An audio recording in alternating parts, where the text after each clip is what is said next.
Hey guys, tonight we travel somewhere dusty, crowded, and deeply inconvenient, the heart of Song Dynasty, China. Imagine waking up with a crick in your neck, a chill in your toes, and the faint sound of chickens arguing outside your window. Not your window, exactly just a wooden panel stuck in a paper wall pretending to keep out the wind. You've just time traveled to 11th century Kaifeng, the bustling capital. It's morning, it's loud, and you already regret your life choices. Your bed is a bamboo mat so thin it might as well be decorative. You slept beside the cooking stove, not for romance, but because it's the warmest part of the single-room house. And that's saying something, considering the stove's been cold since last night. The floor's dirt, the ceiling leaks, your pillow is filled with millet husks. Your neck agrees with none of this. You sit up and feel the ache of someone 3 times your age, which is impressive since you're about 17 or maybe 30. Nobody here keeps great birth records unless you're nobility, which you're not. Welcome to middle-class mediocrity if you're lucky, and peasant poverty if you're not. So before you get comfortable, take a moment to like the video and subscribe, but only if you genuinely enjoy what I do here. And tell me in the comments, where are you watching from? And what time is it right now? Now, dim the lights, maybe turn on a fan for that soft background hum, and let's ease into tonight's journey together. You trudge over to the basin, cold water, cracked porcelain, and splash your face. The water bites, but at least it's not alive. Probably. Your reflection stares back with sunken eyes and a hairstyle that looks suspiciously like last week's pillow impression. No comb, no problem. You'll use your fingers and pretend that knots are part of the aesthetic. Outside, the city wakes like a beast. Hooves clatter, hawkers shout. Someone's already yelling about tofu. Kaifeng is alive with markets, temples, bathhouses for the rich, and bureaucrats with very fancy sleeves. You're surrounded by progress, technically, but none of it belongs to you. Your stomach growls in protest. You ate a dumpling yesterday, just one, and have been negotiating with your digestive system ever since. Today's breakfast will depend on whether you beat the neighbor to the rice pot. Spoiler, you won't. That woman moves like guilt in a Confucian household, fast, sharp, and unforgiving. Here's your mainstream historical fact. Song China was one of the most advanced societies of its time. Paper money, widespread literacy, urban expansion, it's the empire of invention. But none of that invention is helping your back right now, as you pull on your robes, which technically belong to your uncle's third wife's cousin. The cold settles into your joints. There's a hole in the sleeve. You ignore it. Today's not about fashion, it's about survival with a dash of humility. Here's your fringe tidbit. Some residents believe sleeping with your feet facing the door would invite ghosts. You did it last night anyway.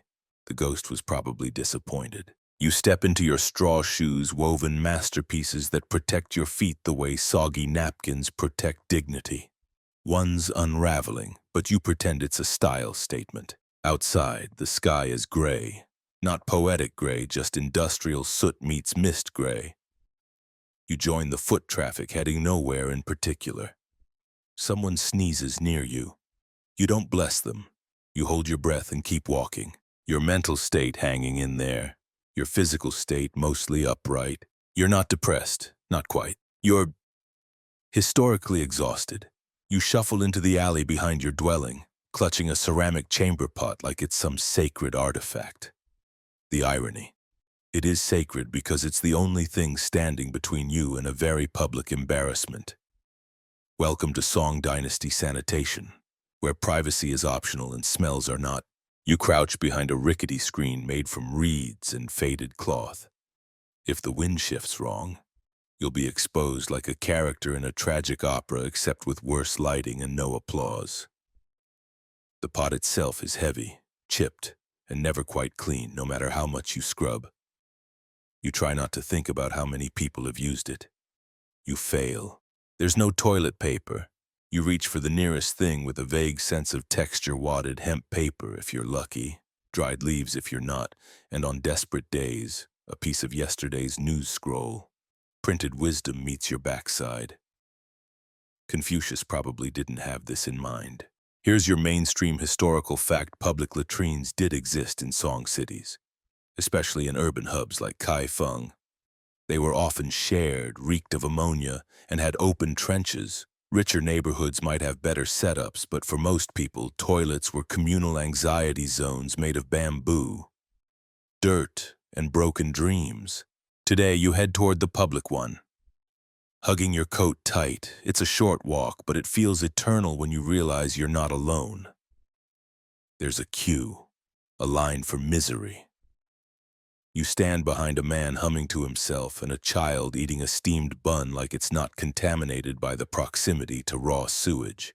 Your nose adapts within seconds, or shuts down completely. Either way, you stop noticing the smell about the same time you stop caring that your shoes are sinking slightly into mud, or something pretending to be mud. When your turn comes, you step into the wooden stall, balancing your dignity on two rotting planks, beneath them a trench. In it, the reason you never breathe through your nose anymore. You do what you must, avoid eye contact with the pit, and leave with your soul slightly damaged. Now you need to empty the chamber pot back at home. You lift it carefully, aware that one wrong step could make you the subject of neighborhood gossip and a cautionary fable. Some people dump it into alley drains, others fling the contents into the street while shouting to warn passers-by. Watch out below becomes less of a courtesy and more of a citywide jump scare. Here's your fringe tidbit in some quarters. People trained pigs to consume human waste. Sanitation by swine. It worked surprisingly well until the pigs were eaten during food shortages. Historians still argue whether this was environmental innovation or just medieval multitasking at its worst. Back home, you rinse the pot using a ladle of rainwater.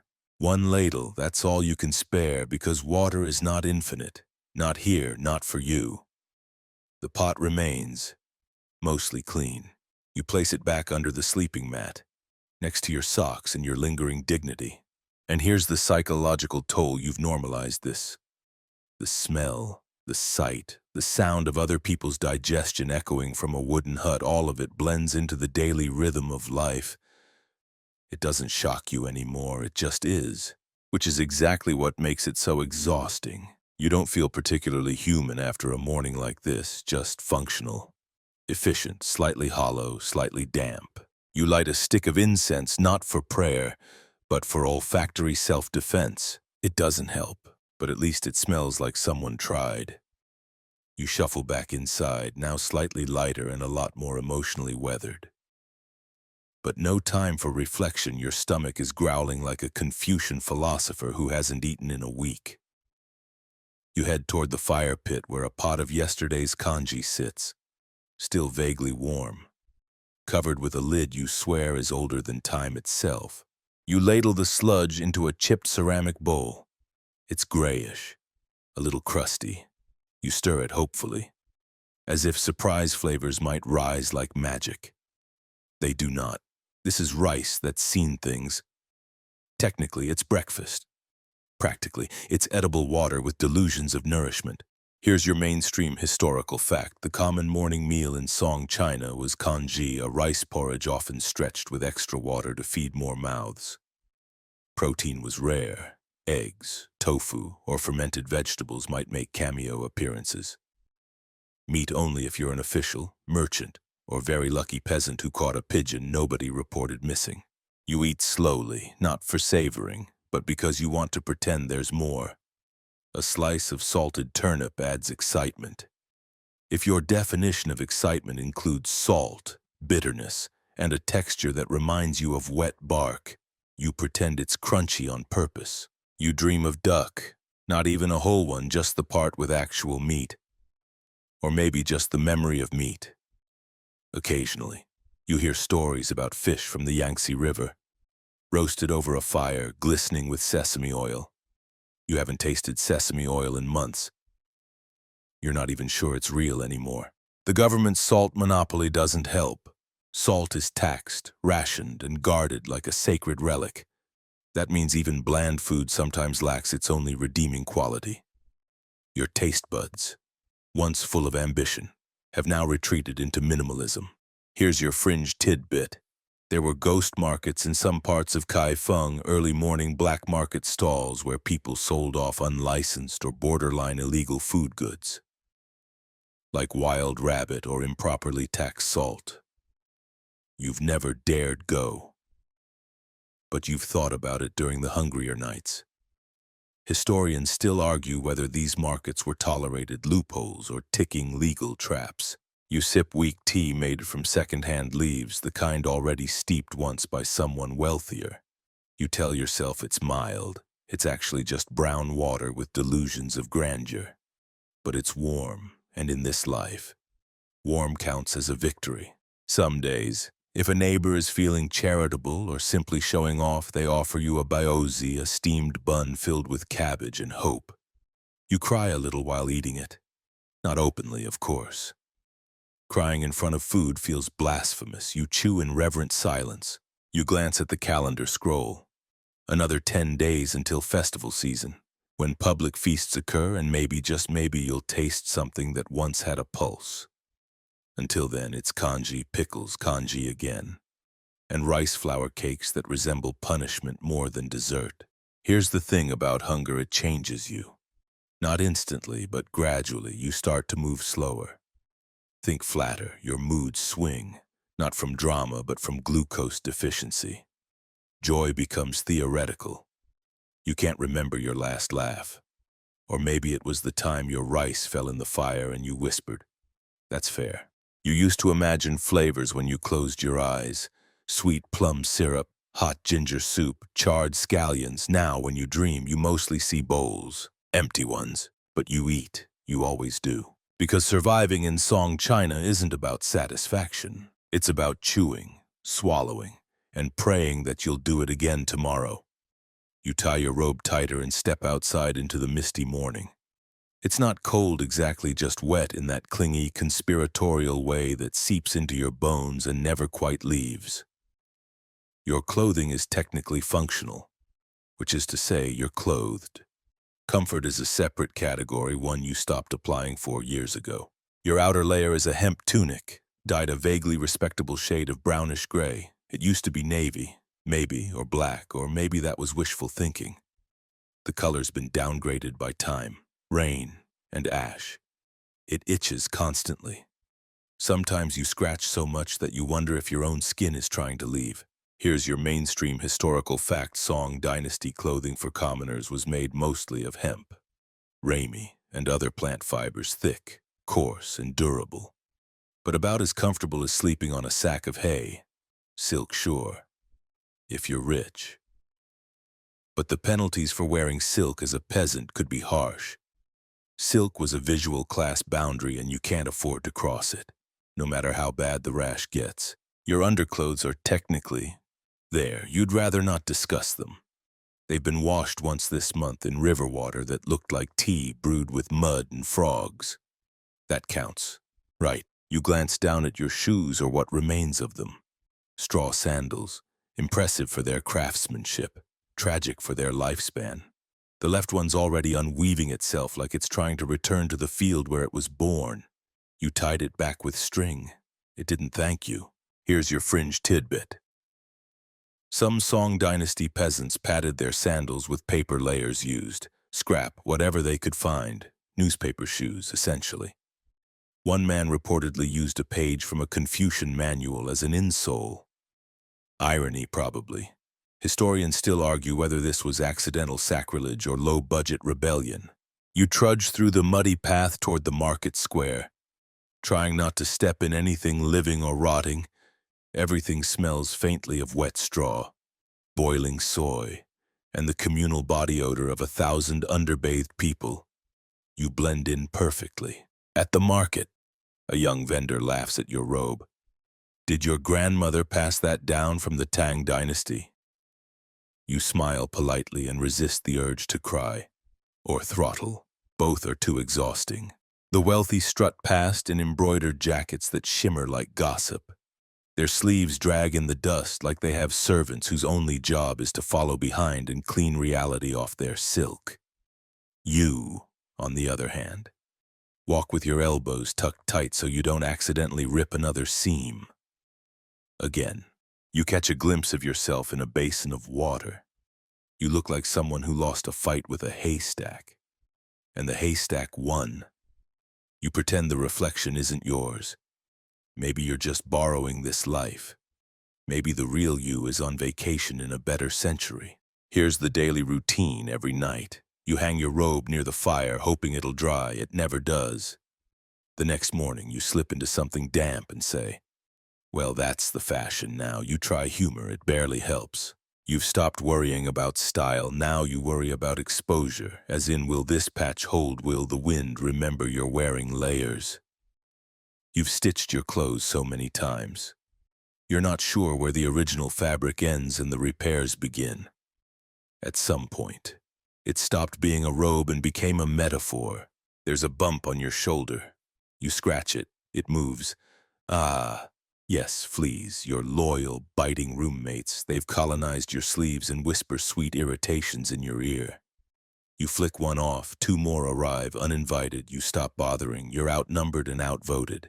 Parasites are as much a part of your wardrobe as buttons, except you don't have buttons. Just knots. So many knots. Getting undressed feels like disarming a booby trap set by an angry tailor. You look around. Everyone else seems similarly miserable. A toddler waddles by, pantsless, wearing a tunic 2 sizes too big and a grin that says he hasn't learned to be ashamed of poverty yet. Give it time.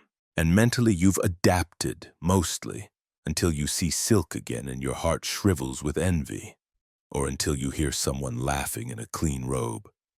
Then the despair punches through, just for a moment. But you breathe, you tighten your belt, you walk, and the robe, your scratchy, patched-up, flea-ridden robe, follows you like an old, disappointed friend. You start your day's labor before the sun has decided whether it even wants to rise. The sky is still in negotiation, hovering somewhere between indigo and gray. Like it, too, is unsure how much effort to put into existing. You, however, don't have that luxury. You're up, you're dressed, you're already tired. Work doesn't wait, not in the Song Dynasty, not for you, if you're lucky. Today's task is hauling rice sacks from the canal to the warehouse. Each sack weighs more than your dreams. And the canal mud sucks at your feet like it's trying to reclaim you. If you're unlucky, you're pounding grain into flour with a massive wooden mallet, repeating the same motion until your shoulders cry betrayal. The motion becomes mechanical. Your arms swing, your knees bend, and your brain goes on sabbatical. Here's your mainstream historical fact during the Song Dynasty. Labor was both plentiful and poorly compensated, with rising urban centers like Kaifeng and Hangzhou. Jobs existed, but security didn't. Peasants worked endlessly, artisans fared slightly better, and the idea of weekends was as fictional as polite landlords. The rich have oxen, the richer have servants, you have calluses. You could probably identify your tools just by the shape of the blisters they leave. Your friend Wei works in the tannery, boiling animal hides in vats of lime water and scraping flesh from cow skins with a blade as dull as his optimism. He always smells like wet death. Even his dog avoids him. You still envy him his jobs indoors. The women nearby carry baskets twice their size, filled with vegetables, clay bricks, or the daily evidence that life is just a series of awkward weights to bear. They work the fields, then go home to cook, wash, and raise children. Their arms are roped with muscle, their faces mapped with sun. They don't complain, they don't have time. Children run barefoot through the dust. Not in play, this is not recess. They ferry water, sweep floors, and collect scraps.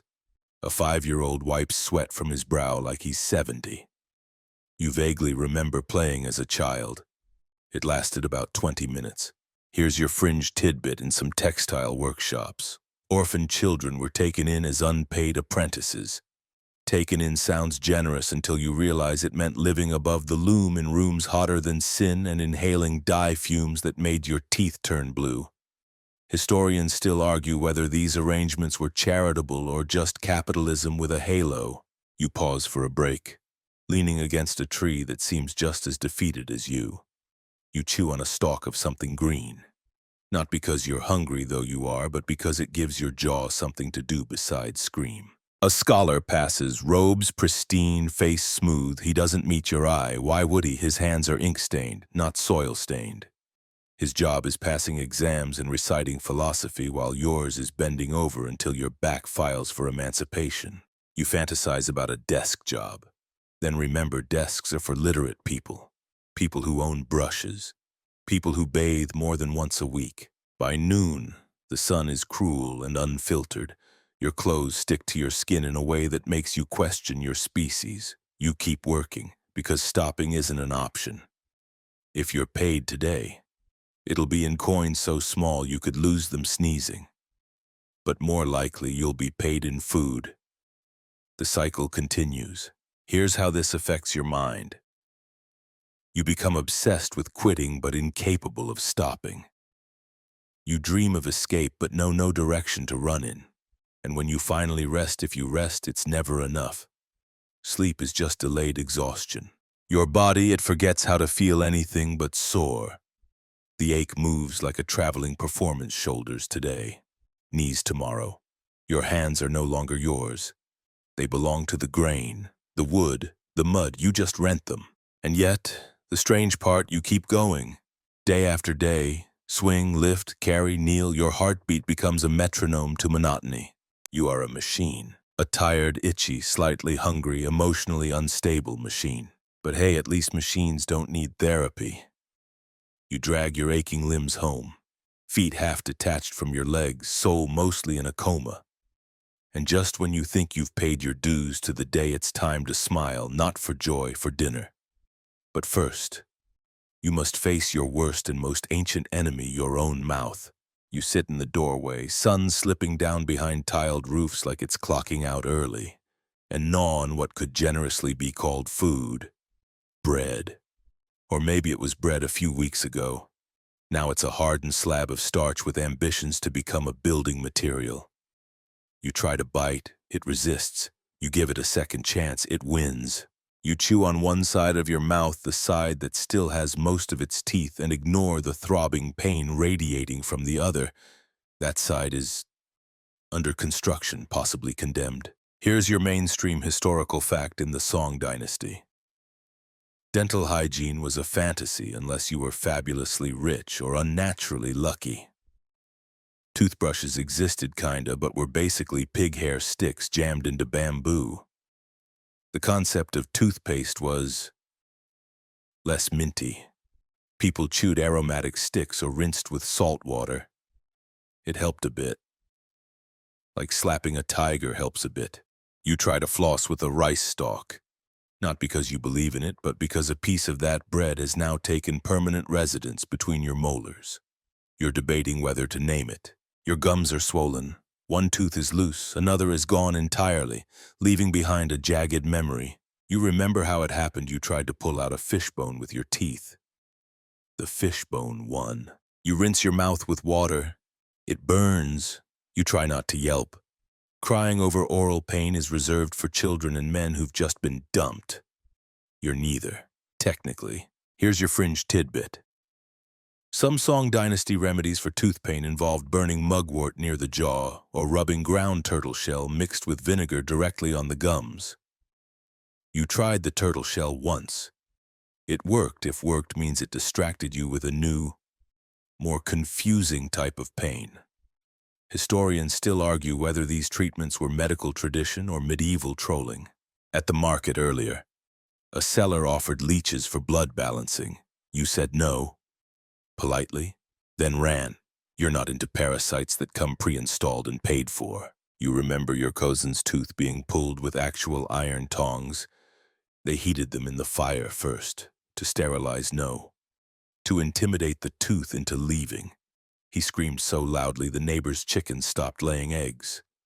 You offered him your congee as a sympathy gesture. He couldn't eat it anyway.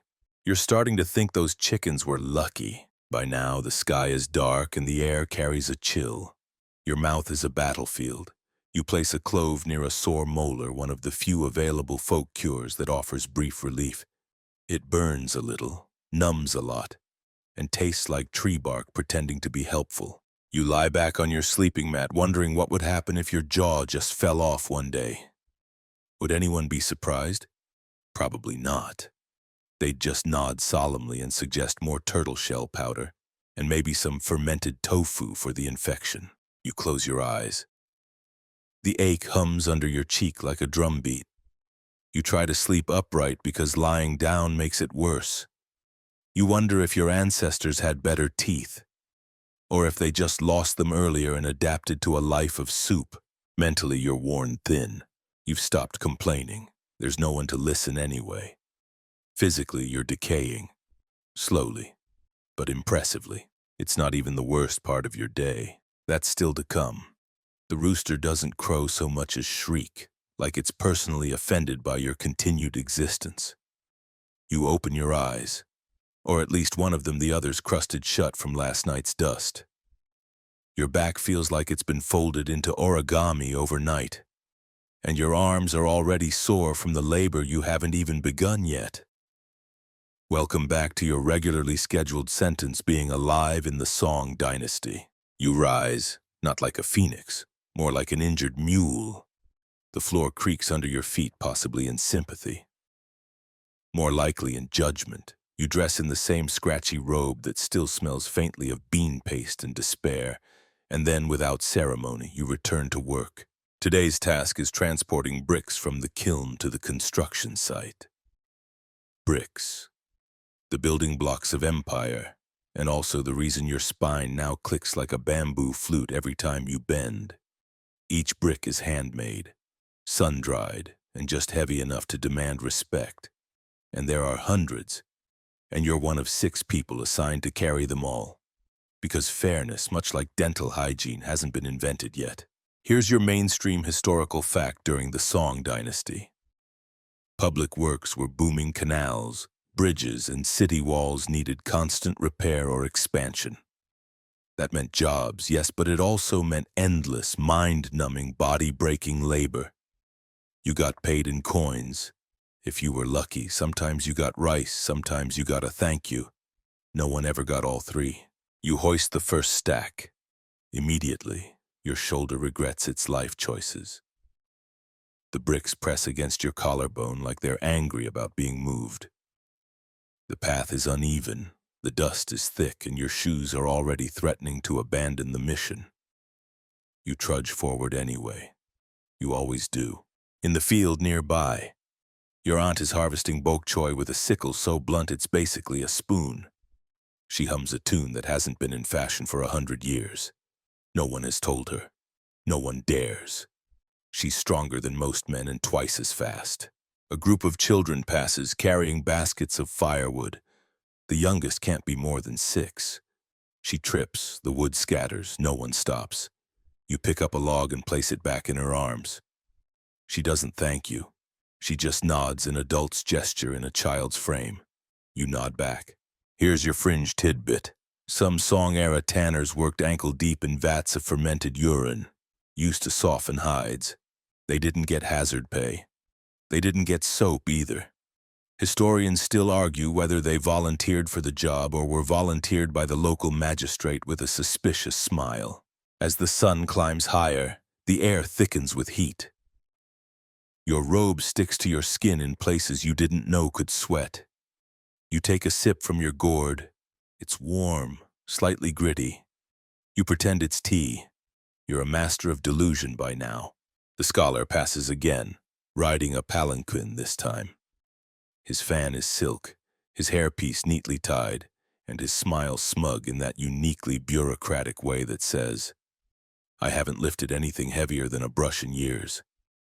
He makes eye contact. For a second. You imagine throwing a brick at him, just one. Right at the fan. You don't. Of course. Not because you fear punishment, but because that would mean losing a perfectly good brick. And good bricks are hard to come by. You work until dusk. Your muscles ache in ways that defy anatomy. You can feel pain in your shadow. Your hands are raw, your breath short. Someone nearby vomits from exhaustion. No one reacts. It's just another part of the background noise, like bird song or the faint whisper of ambition dying. Here's how it hits you mentally. You stop wondering if you'll ever get out. The idea of freedom becomes as mythical as dragons or hot baths. You learn to find joy in small things: a breeze, a moment of shade, a brick that doesn't shatter when dropped. You're not happy, but you're not broken either, just bent at a durable angle. You make your way home in silence, the last light of day casting long, accusing shadows. You made it through another day, barely, and you'll do it again tomorrow, because that's what labor does to you. It rewrites what counts as survival. You arrive back at your hovel just in time for the evening chill to slide in sideways through every crack in the walls. You step over the threshold like someone entering a haunted house, and honestly, it might as well be. The roof leaks in 3 places. The walls breathe in the wind, and your straw mattress has gained the personality of a soggy sponge. But the good news, it's yours. The bad news, so is everything inside it. You're exhausted, not in the need a nap kind of way. This is deeper. This is bone-deep tired, weather tired, air tired, and the atmosphere is not helping. Here's your mainstream historical fact.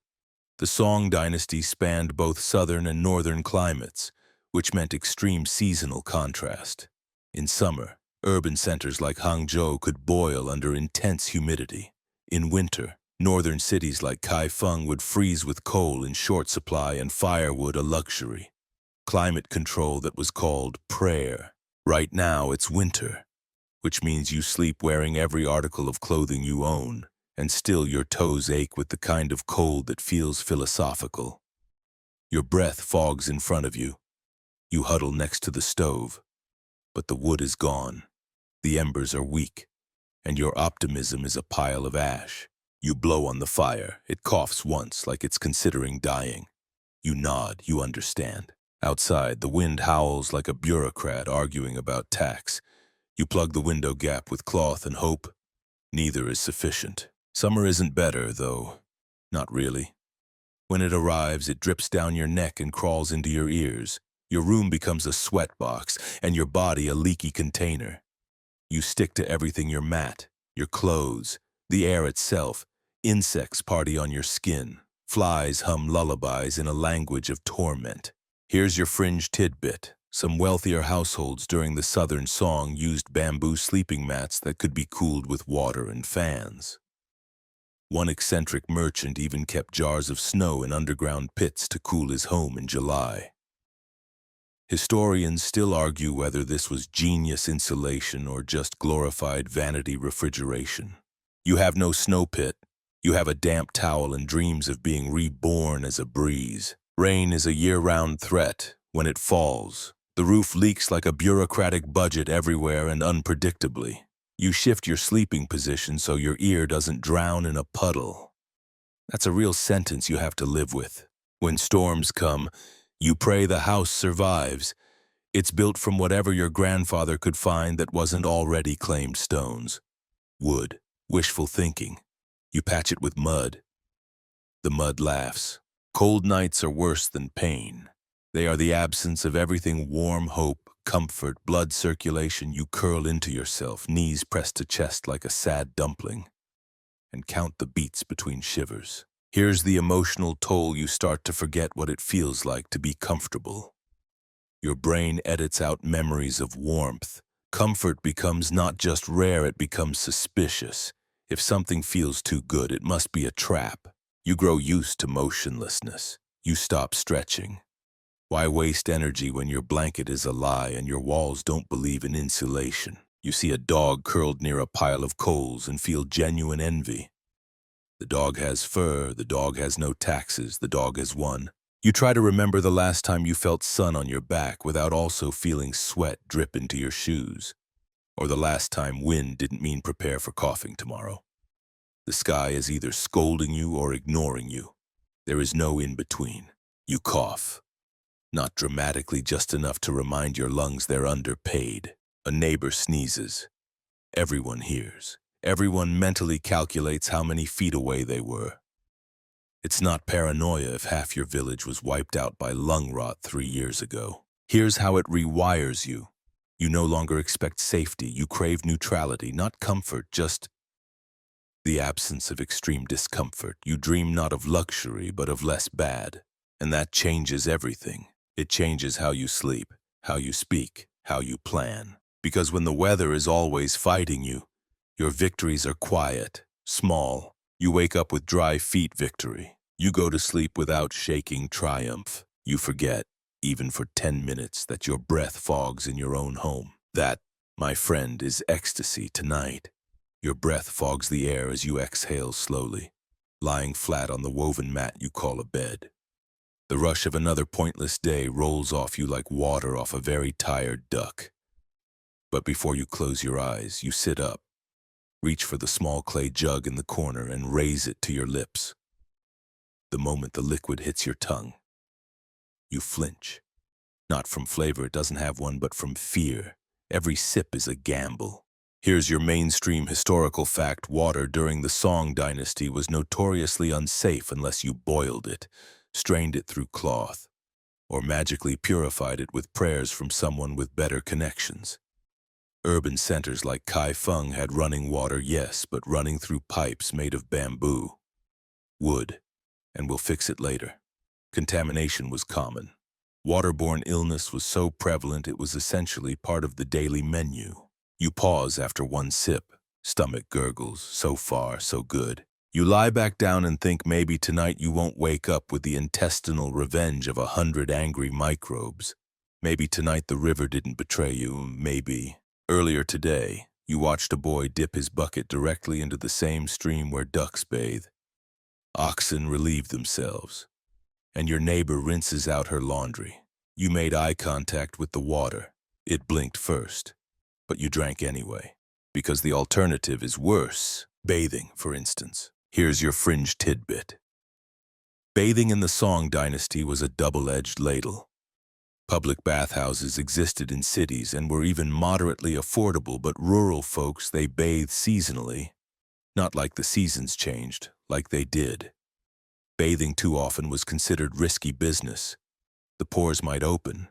Disease might sneak in like a draft. You bathed last week. It was a big event. You heated the water, scrubbed with sand, stood upwind, then spent 3 days coughing and regretting everything. Historians still argue whether people actually feared water exposure or just couldn't be bothered to heat enough of it more than once per equinox. You remember your friend Shu. She bathed too much 3 times in one summer. Got sick. Everyone nodded wisely and said, "See, told you," as if hygiene were a demon you could accidentally summon. So now you just accept your odor. Everyone smells. It's democratic. The noses give up before the people do. Sweat is your national scent. Tonight, though, you try to wash your hands just a little. You pour a trickle into a cracked bowl, rub them together, and watch the water turn a color that shouldn't exist in polite company. The cold stings, but your fingers feel briefly clean, then dry, then itchy, and then, somehow, dirtier than before. You sigh. Even the water mocks you. You hear your neighbors next door, arguing in whispers. They're probably fighting over boiled rice or who drank the last sip of tea water. You smile faintly. At least they have the energy to argue. Your stomach rumbles. Could be hunger. Could be waterborne bacteria forming a union. Time will tell. Here's how it wears on you mentally. Water is no longer a source of comfort. It's stress. You stare at it like it's a feral cat, beautiful from afar, dangerous up close. You need it, you fear it, you boil it, and it boils you back. Your dreams are full of wells running dry, or worse, wells that flow, but with water so murky it makes your teeth loosen on sight. You wake up parched and unsure whether to drink or just chew on a bean for moisture. This is survival in the Song Dynasty water. The great equalizer becomes your most polite assassin. It doesn't strike suddenly. It waits. It sips away at your health while pretending to save you. So you lie back, stare at the darkened ceiling, and listen to the gentle drip-drip of a leak hitting a wooden bowl near your bed. It's oddly soothing. You're still thirsty, but you'll wait just a little longer. Wind down. The sounds of distant footsteps fade beneath the hush of wind through bamboo. The fire has turned to embers, casting one last flicker of orange on the rough wooden wall. Your muscles soften, your jaw unclenches, and your thoughts, long burdened with hunger, weather, labor, and that forever looming bowl of water, begin to slow. You are here, and though your world is scratchy, cold, and full of small invisible dangers, you've made it through another day. You've outlived the dust, the drudgery, and yes, even the water. Let that soft drip lull you now, not as a threat, but as a rhythm, a sleepy percussion from an ancient world where rest was rare, but still sacred. Let your breath fall in sync with the stillness. Let your mind dim like the oil lamp nearby, and sleep. Sleep like it's the one luxury no emperor can tap. Section 1. Hey guys, tonight we fall face first into the soot-soaked, ale-scented misery of 18th century England, where marriage is less a sacred bond and more a social inconvenience with taxes. You wake up on a lumpy straw mattress that creaks with every sigh of despair. There's no pillow, just a sack of turnip stems wrapped in cloth, and the blanket is more whole than thread. A mouse is living under your bed. His name is probably George. He eats better than you do. The cottage smells of mildew, boiled onions, and the regret of early matrimony. Your husband, whose name doesn't really matter because he'll soon be auctioning you off like a wheel of cheese gone soft, is snoring beside you, mouth open, reeking of last night's beer and general apathy. You could move to get more comfortable. But what's the point? You're 22, which means you're somewhere between middle-aged and why haven't you died in childbirth yet? The roof leaks when it rains. The floor leaks when it doesn't. Privacy is a myth. You share space not just with him, but with the occasional drunk neighbor, 3 chickens, and your own mounting existential dread. So, before you get comfortable, take a moment to like the video and subscribe, but only if you genuinely enjoy what I do here. And if you're awake enough. Drop your location and local time in the comments, because misery shared is misery doubled. Now, dim the lights, maybe turn on a fan for that soft background hum. And let's ease into tonight's journey together. You trudge out of bed in your one and only shift, the same one you've worn for 3 years. It smells like boiled wool and disappointment. The wooden floor stabs your feet with every splinter because shoes are for the wealthy or the dead. You toss water on your face, which is cold enough to count as a religious experience. There is no soap, just sand and shame. Breakfast. It's a crust of bread so hard it could double as a home defense weapon. You dunk it in weak ale, because water is more of a theory than a safe beverage in your town. Historians still argue whether this reliance on ale was practical hydration or just collective denial with a frothy head. You glance at your husband. He doesn't look back. He hasn't in years. You once thought marriage was about love. Turns out it's more about shared poverty and passive grunts. Love, in this era, is reserved for things like cows and bacon. You're just here for the taxes and the labor. There are rumors, though. Whispers of couples who split, not with court orders or paperwork, but with halters and auction blocks. You laugh when you first hear it, but the laughter doesn't reach your eyes. Because deep down, you know, in a world where women are property, being sold isn't freedom, but it might be an exit. You step outside. The morning mist clings to everything like a bad debt. The cobbled street smells of chamber pots and burnt barley. Children cry. Horses relieve themselves. A neighbor mutters about his wife being more trouble than she's worth. You pretend not to notice the looks. Everyone sees it now. The distance between you and your husband. The way the baker's apprentice lingers too long with your change. The way you no longer care. In the 18th century, a marriage isn't built on compatibility, it's built on necessity, habit, and shared silence. The church says it's forever. The market says otherwise. And as the week unfolds, the whispers grow louder. She's been unfaithful. She's for sale. She's got the eyes of someone who might walk away. And you just keep chewing that rock-hard bread, because you know you won't have to eat it much longer. The wind blows like it knows a secret. And spoiler alert, it does. Everyone does. You feel it in the way your neighbor coughs just a little louder when you pass. In the way the blacksmith's wife tugs her child a bit closer, as if treachery were a sneeze you might pass along. Adultery in 18th century England isn't about passion or betrayal, it's about property. And when a wife strays, the village doesn't ask why, it asks who owns her now. You haven't even confessed, but your silence is evidence enough. The cooper's apprentice, barely of age, soft around the chin but sweet with his words, has been too kind. And in this world, kindness from the wrong man is as good as a confession. There's no need for courts or clerics. There's a far more efficient system in place: gossip, side-eye, and the sharp-edged laughter of market women. You wake each morning to fewer greetings and longer stares. Your husband doesn't speak much, but his silence has changed. It used to be neglect. Now it's calculation. He polishes his boots more often, shaves his patchy beard. He's preparing, and not for reconciliation. He's rehearsing his lines. One day, you overhear him at the tavern, voice raised with ale and pride. She's got hips for work and a tongue for trouble. She'll go cheap. The others laugh, slap his back, and raise their pints. You are not invited to the punchline. Here's your mainstream historical fact by the late 1700s. Wife-selling was a known, if legally murky, practice among England's lower classes.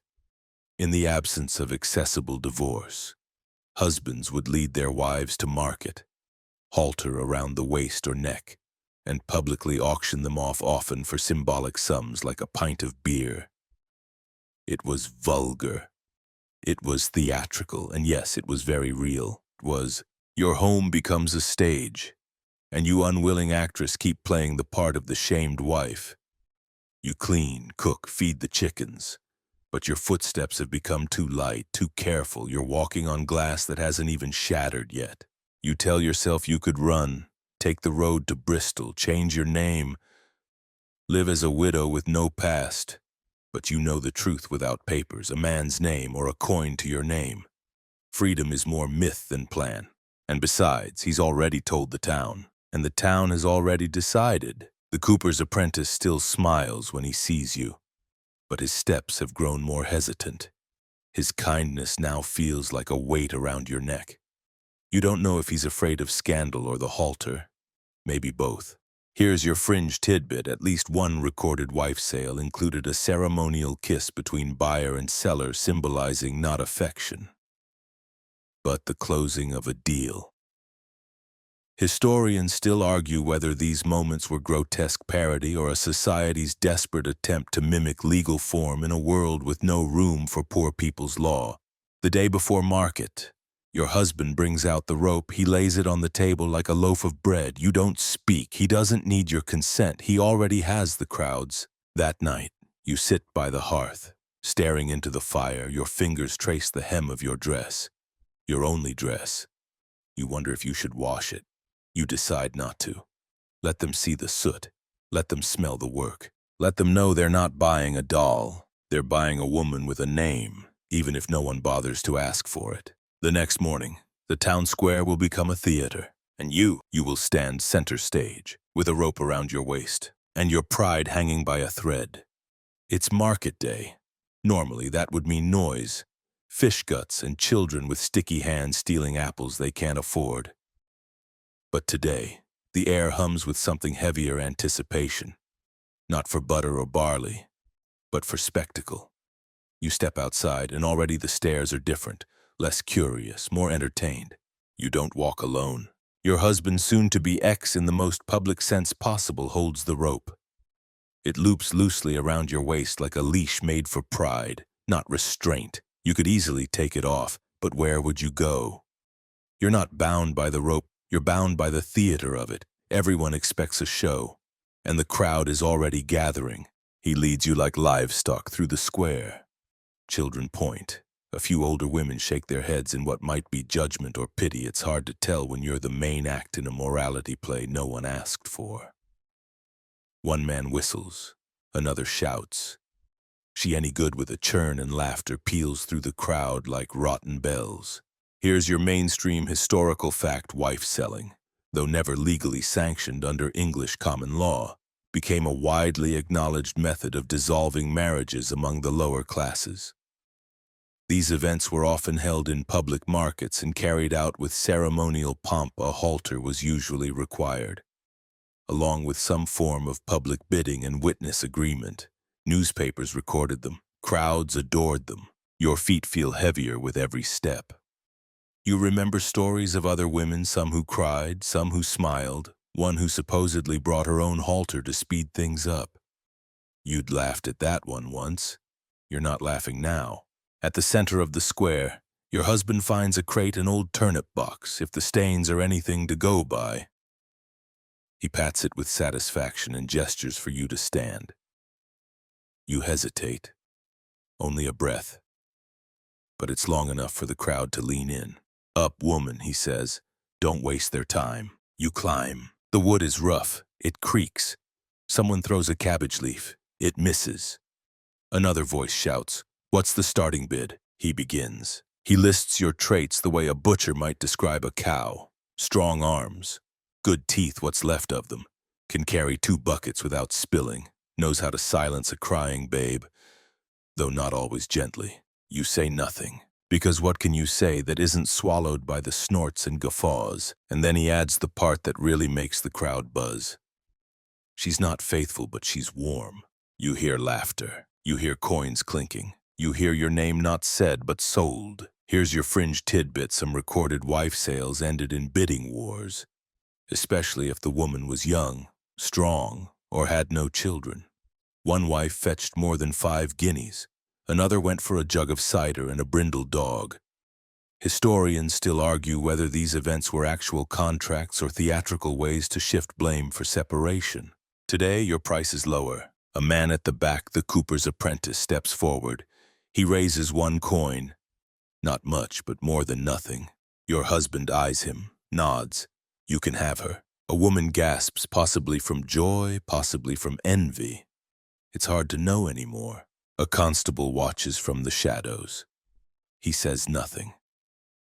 Because nothing in this town is illegal until someone important is embarrassed by it. The apprentice takes the rope gently. He doesn't pull. He just holds it like a ribbon. Awkward and loose. You step down from the crate, careful not to trip over the same pride you left behind. The deal is done. There is no paperwork, no priest, just a halter, a coin, and a crowd of strangers who will spend the next week retelling this story as if they wrote it. You walk home with a rope around your waist and the cooper's apprentice now. Apparently, your new husband holding the end of it like it's too sacred or too absurd to drop. The crowd doesn't follow. They've had their fun. There are turnips to weigh and rumors to inflate. Your former husband is already back at the tavern, likely retelling the sale with more flair than facts. The apprentice clears his throat once, then again. Finally, he says, "We can take it off, you know." You stop walking. You untie the halter yourself. It falls like a joke that lasted too long. The road is muddy, the air thick with the scent of horses and burnt barley. But compared to what you've just left behind, a name traded for a coin and a comment, this walk feels like the first one you've taken as your own. You're not free, not really, but you're also not his anymore. Here's your mainstream historical fact, while not legally binding in the eyes of the English courts. These public sales were often honored informally in working-class communities, if the sale had witnesses, and no one raised objections. Society considered the couple separated. No divorce, no paperwork, just halters, handshakes, and ale. Your new home is smaller than the last one, somehow.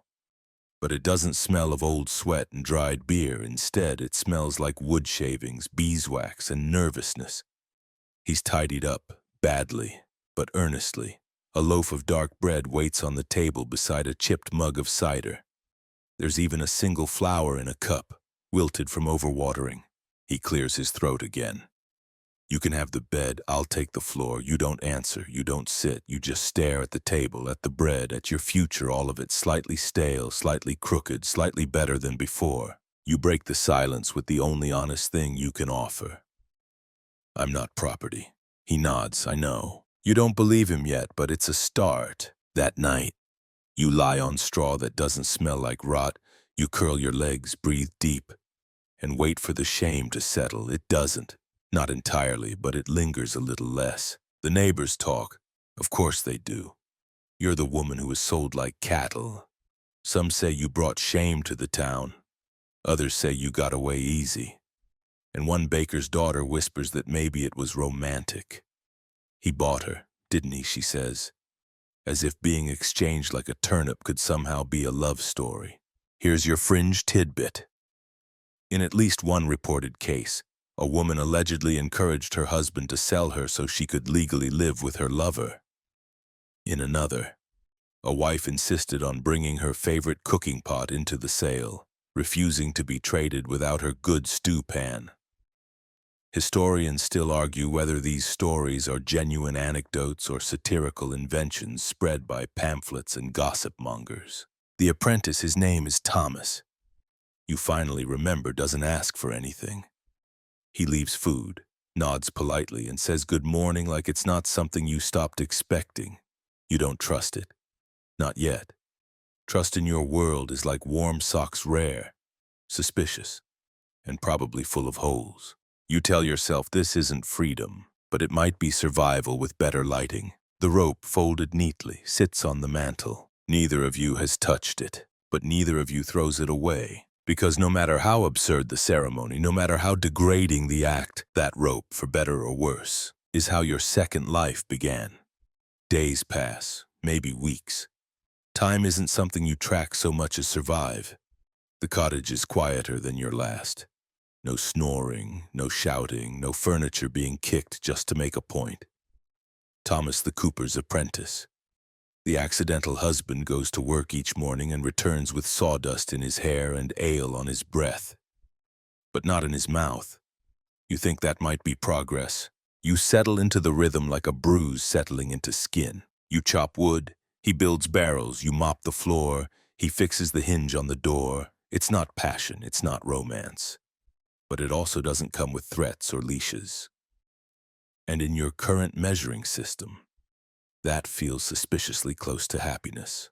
Still, every now and then, someone stares at you too long at the market or whispers "that's her" a little too loudly. You hear the word "sold" like it's stitched into your clothes, as if it happened last night, not last month. You try not to care. You fail. Here's your mainstream historical fact in 18th century England. Marriage for the working classes was often more contractual than emotional. Love was considered a fragile luxury, especially among the poor. Wife selling, although technically illegal, emerged as an informal alternative to expensive and inaccessible divorce procedures. The halter acted as both a literal and symbolic gesture of ownership being transferred. One evening, Thomas asks if you want to join him at the tavern. You blink. Me, he nods. You're allowed to have a drink, too. It feels like a trap, but you go. You wear your best-meaning least-patched apron and brush the hay from your hair. Inside, the air is thick with smoke and spilled cider. Someone coughs, someone laughs, someone whispers again. That's her. But Thomas doesn't flinch. He orders 2 mugs, places one in front of you. And for a second, the room tilts not from the drink, but from the unfamiliar weight of not being hidden. Here's your fringe tidbit in some towns. Women who had been sold were viewed as unlucky or even cursed, thought to bring misfortune to their new homes. In other places, they were seen as survivors, clever enough to navigate a loophole that wasn't made for them. Historians still argue whether the practice empowered women or further cemented their status as property. You sip slowly. You don't smile, but you don't scowl either. It's a good drink, not freedom in a glass, but something close. That night, back in the cottage, you stand by the hearth and ask him, do you regret it? He frowns, puzzled. Buying you. You nod. He shakes his head. You weren't for sale, not really. You stare at the halter still folded on the mantel. That's not what it looked like. No, he says quiet, but I knew what it felt like. And for the first time, You wonder if he didn't just buy a wife that day. Maybe he saved one. Maybe. It doesn't change what happened. It doesn't erase the crowd, the crate, the coin, but it softens the corners of it. And in a world made of splinters, softness is a revolution. The days grow longer, or at least less sharp. You stop counting them. That, in itself, is a quiet form of healing. Your hands stay busy laundry, stew, sweeping ashes, but your mind stops replaying the market day like a broken fiddle. You're not a wife now in the way the law sees it, but society has a different set of paperwork, the stares, the whispers, the invisible ink of shame that clings to your shoulders no matter how many times you scrub. Still, you laugh now, not loudly, not often, but sometimes in the kitchen. When Thomas drops a spoon or tries to explain the fine art of barrel hoop binding like it's a royal science, something in you chuckles before you can stop it. The sound surprises you. It feels like yours. You take a walk one morning, just you, alone, no rope, no husband shadowing your steps. The lane is muddy, but the hedges are thick with new green. Spring has arrived. Flowers poke up like they're trying to apologize for winter. A child runs past, barefoot, yelling nonsense at a goat. You smile. Back in town, the chatter hasn't died down, only shifted. You are still the one who got sold, but now it's said with less venom, more curiosity. Like you've become a walking story that doesn't quite end the way it should. A few women nod to you in the market. One even gives you the fresher carrots. That's basically a medal. Here's your mainstream historical fact in many documented cases. A wife sale functioned as a socially tolerated method of separation that even courts turned a blind eye to. It was understood that once the wife had been purchased, typically with a symbolic bid like a pint of beer, she was free from her previous husband, even if technically not divorced under law. The practice held more social than legal weight. You still have bad nights, dreams where you're back on the crate, halter tight, voice stolen. Dreams where the crowd laughs louder and no one bids. Dreams where even Thomas turns his back. But then you wake up to a quiet cottage and warm coals and tea that isn't burnt. And somehow it's enough. And Thomas, he keeps his word. He doesn't ask, he doesn't expect. He fixes the roof when it leaks. He brings home scraps for soup, once. He even buys you a new comb. Your old one's missing teeth, he mutters, like the comb insulted his craftsmanship.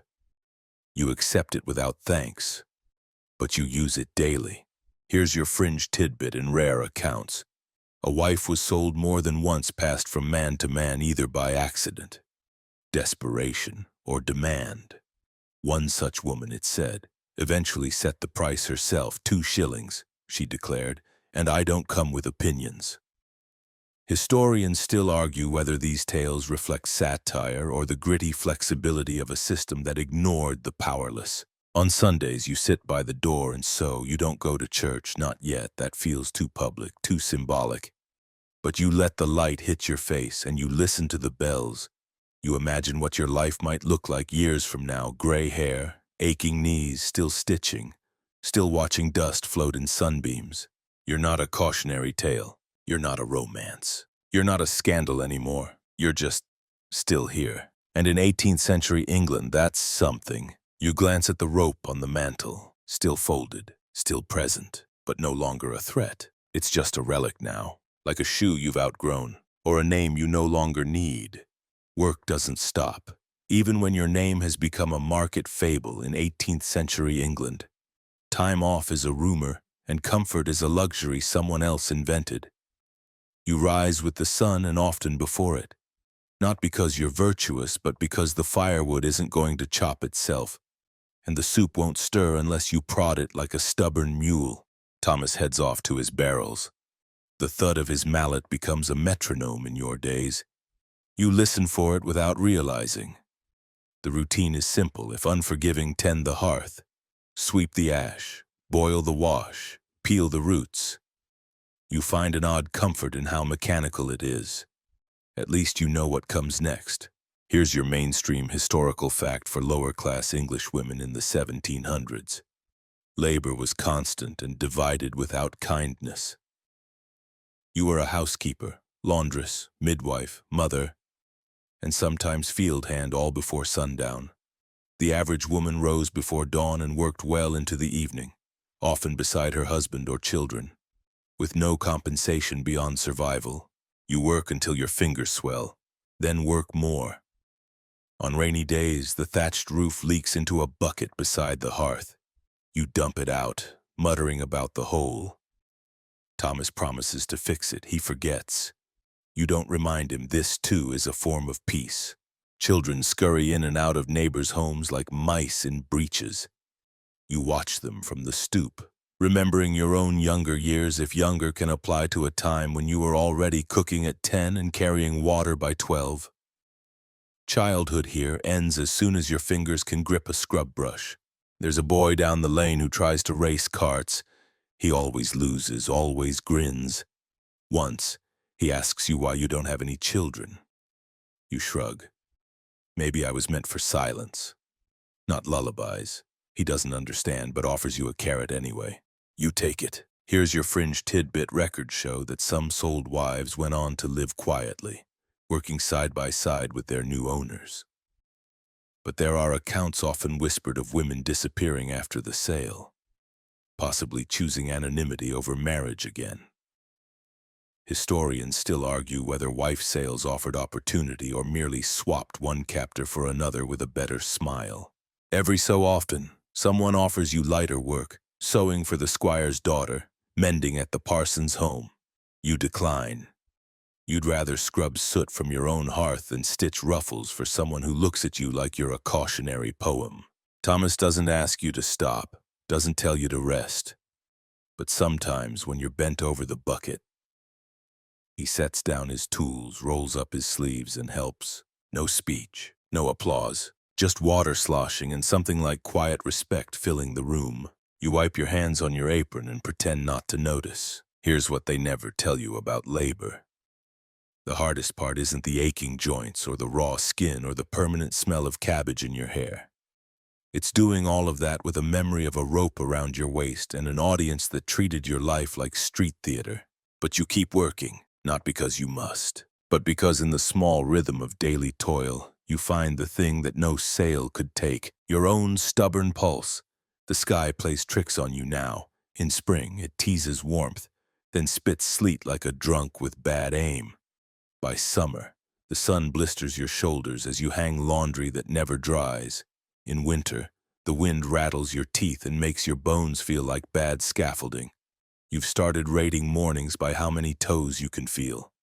3 out of 10 today, that's practically luxury. Weather in this part of England isn't a conversation starter, it's a daily opponent. You don't just endure it, you negotiate, plead, curse, and sometimes lose.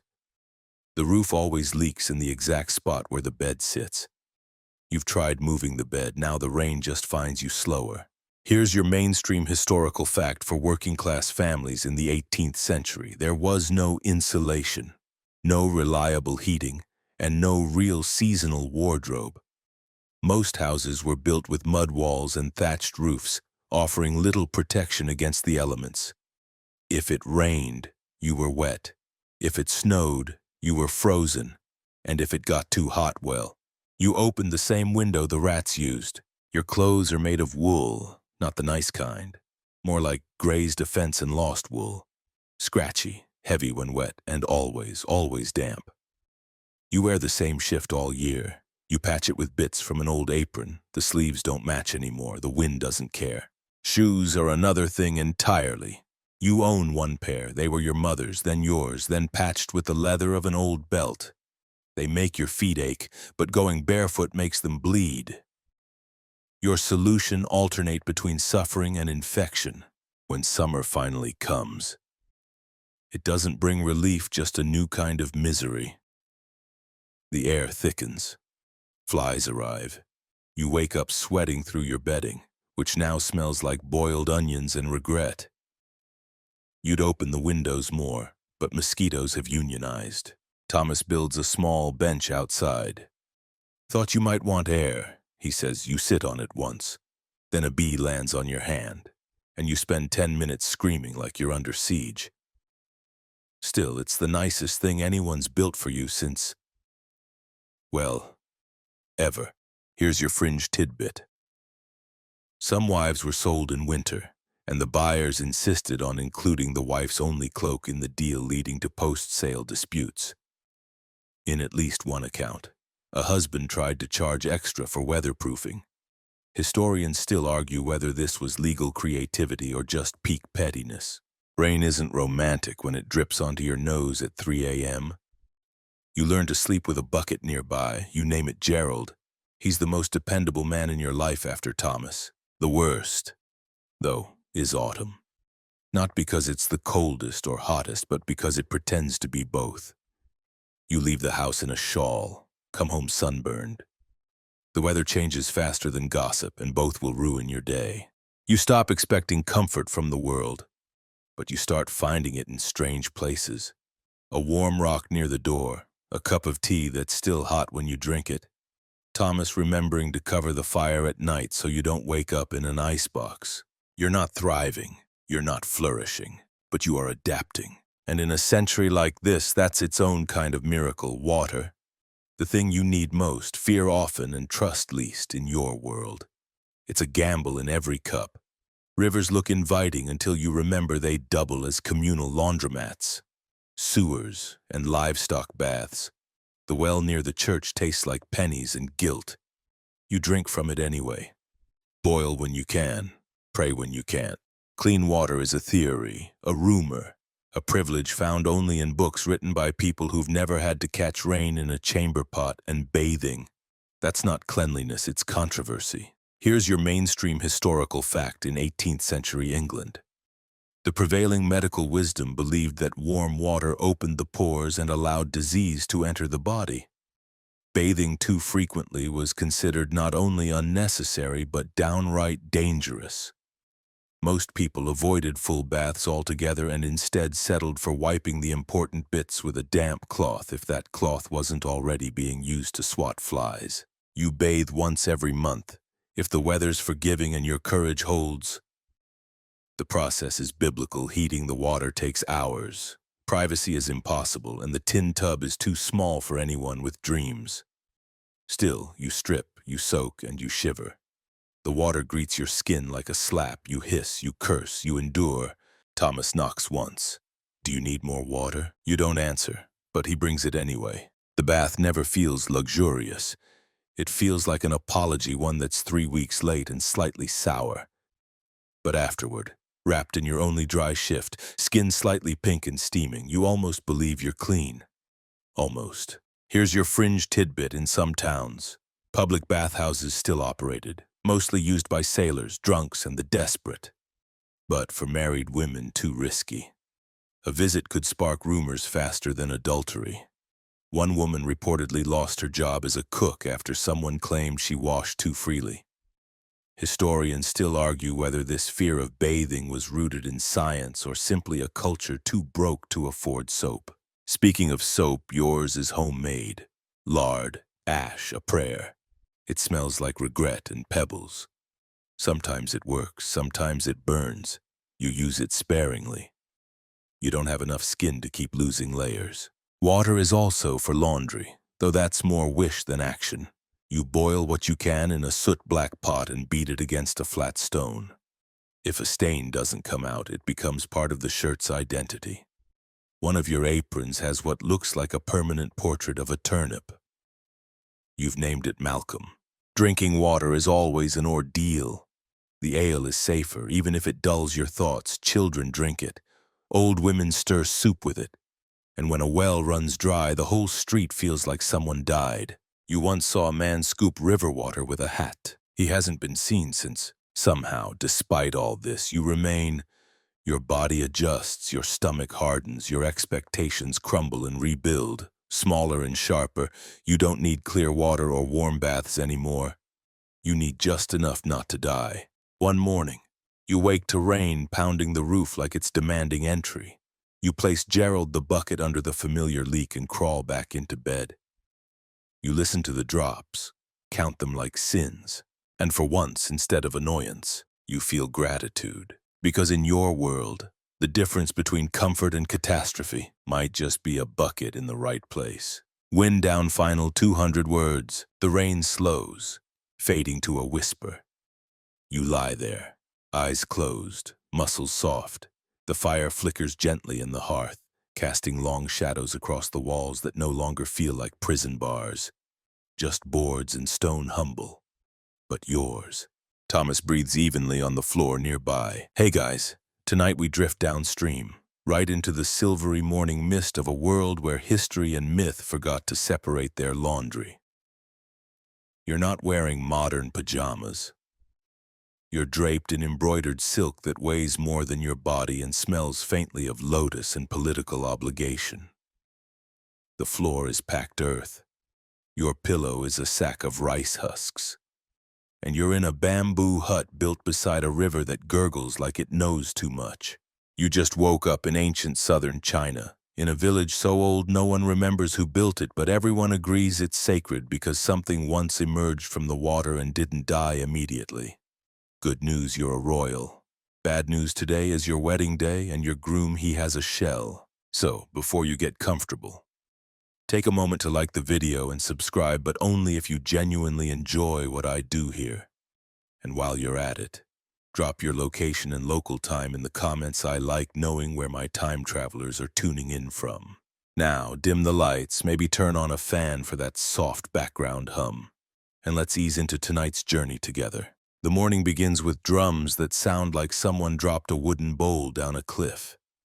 They've been beating since sunrise because apparently, that's what celebration sounds like when you have limited percussion and unlimited fish. You sit upright on your mat, your spine already regretting the day. Your hair has been combed into painful obedience. An older woman with exactly 3 teeth paints your lips with crushed berries and mutters that the stars are favorable today.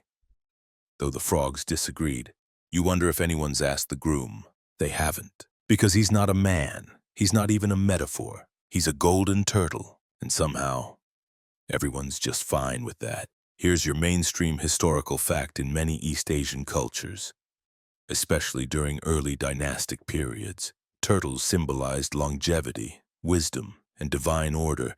They were believed to carry the world on their backs. Some origin myths, like that of Lac Long Quan in Vietnamese lore, where this story likely branches, tangle rulers and gods with animal forms.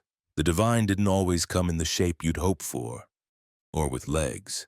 Outside, the villagers bow low. They've decorated the path with lotus petals and sticks of incense so thick they make your eyes water before you step into the smoke. Someone ties red thread to your wrist. Someone else hands you a gourd with water you're not allowed to drink yet. Ceremony first, hydration later. You're led to the riverbank. There's a platform, on it a priest, a scroll, and yes, right on cue, a turtle the size of a washing basket, glowing faintly gold. He blinks at you, twice, then bows and speaks, not with his mouth, which stays distinctly turtle-shaped, but through what feels like a breeze inside your skull. "Princess," the voice says, your beauty ripples like a moon's reflection. You wonder if he practices these lines with the fish. Your father clears his throat. He looks extremely pleased. This marriage will bring balance, harmony, and probably fewer floods. The shaman chants. The turtle responds in thunder. You repeat a vow you don't understand. Everyone claps. You are now married to a god who lives underwater and has no furniture. Here's your fringe detail in some mythic accounts tied to Lac Long Quan's lineage. Royal unions with animal or dragon spirits weren't symbolic, they were literal. These tales served as genealogical blueprints, justifying the divine right of kings through magical ancestry. Historians still argue whether this was spiritual metaphor or a very elaborate way to say, "Our ruler is different, don't question it." You're led to a boat carved with dragons. The villagers cheer, you wave. The turtle hops in beside you gracefully, for someone with flippers, and the boat moves without oars. Downstream you go into the mist, toward a palace made of coral and myth, and the wedding feast. Well, let's just say the menu features kelp in more varieties than you thought existed. Your new husband eats a snail and smiles. You pretend not to mind. The boat drifts silently, as if pulled by threads no one can see, threads spun by myth, stitched into water. You sit beside your new husband, a golden turtle who hums without opening his mouth, radiates the confidence of a minor river deity, and doesn't seem at all fazed that his new bride looks like she wants to jump overboard. You try to act serene, which is difficult when your groom has flippers and your feet are starting to go numb from sitting too politely on woven mats. The villagers fade into mist behind you. Ahead, only fog and that unsettling sense that your destiny now involves amphibians.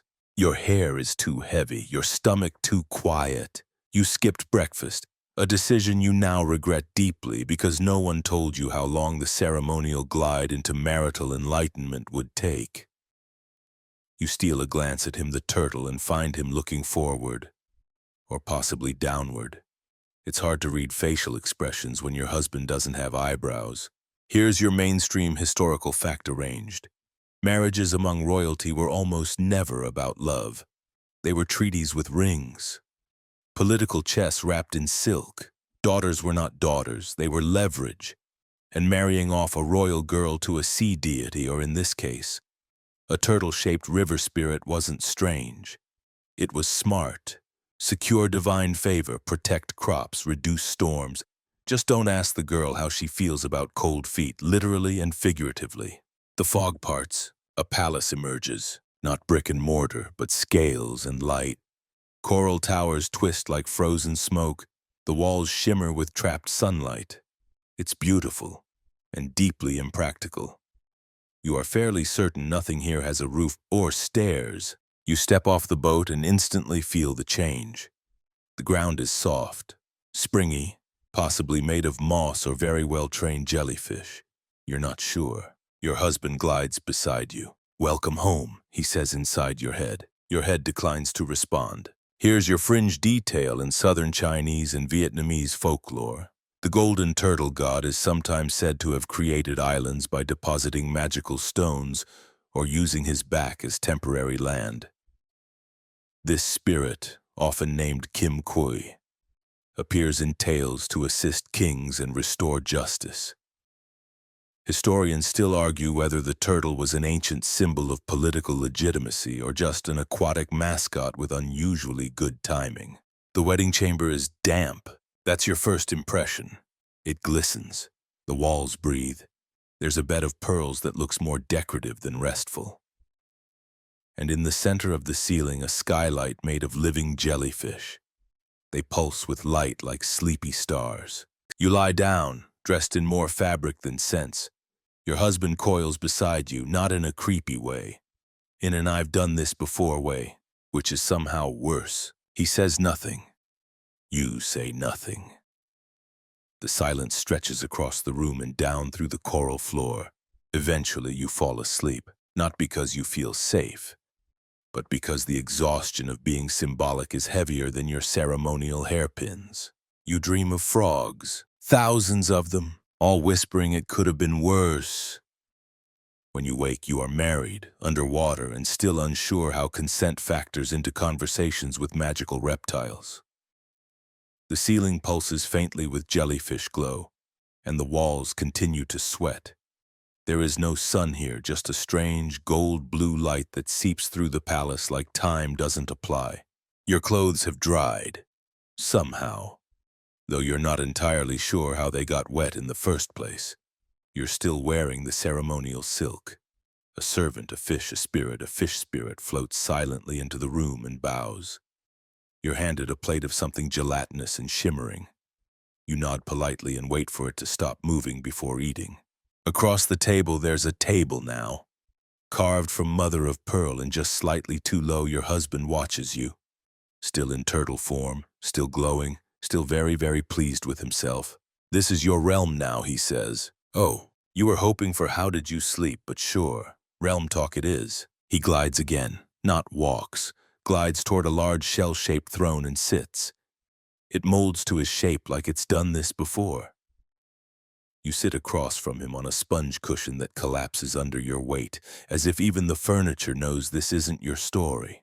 Here's your mainstream historical fact in many origin myths from Vietnam and southern China. Animal deities were considered intermediaries between humans and nature. The golden turtle Kim Kui is one of the most enduring, sometimes aiding kings with magical swords, other times giving advice in the form of riddles. These spirits were respected, feared, and often married into. In stories, it's never weird. In reality, you're starting to question your family's judgment. The turtle speaks again. This union brings peace between realms. You try to nod like that means something to you. You're 19. You wanted a horse. You got diplomacy by shellfish. But the people above believe this marriage has changed everything. There hasn't been a flood in weeks. Fishermen say the river smiles now. Your name is sung with reverence. You are, apparently, a water goddess. You, who still think kelp smells like regret. A grand banquet is arranged. Creatures arrive, some with legs, some without. A crab plays the zither.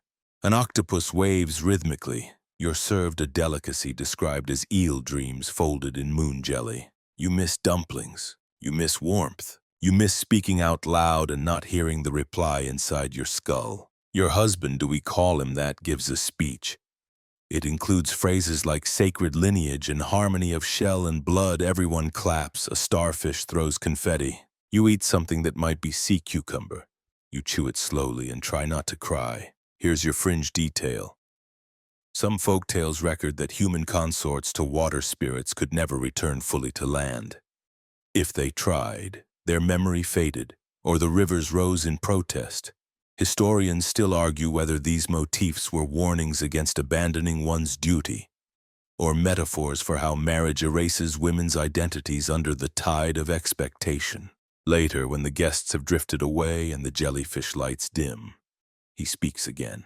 I know you are uncertain. That's one way to phrase it. But the river chose you.